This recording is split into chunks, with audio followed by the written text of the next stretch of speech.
In this video, we're going to see, does a USB wall socket consume electricity when it's not being used?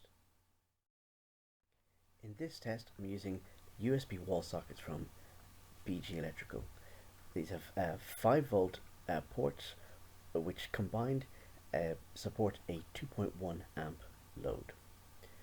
BG Electrical are a UK based company and they manufacture to a very high standard.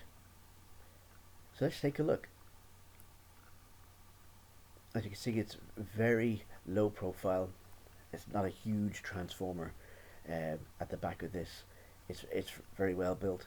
It's very slim.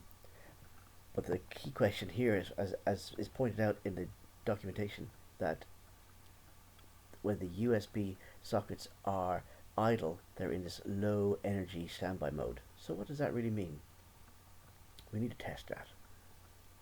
And here's the testing rig.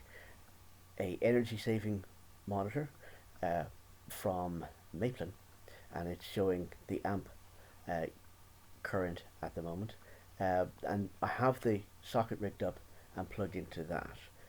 So let's get the USB charging underway,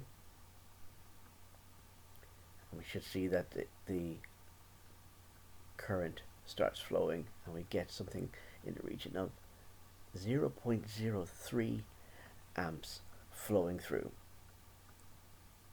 So let's see what happens now when we unplug that and the socket isn't being used.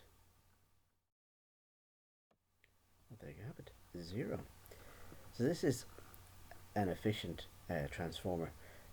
Most transformers will draw some current when idle, but efficient ones will draw very little, as to be just negligible.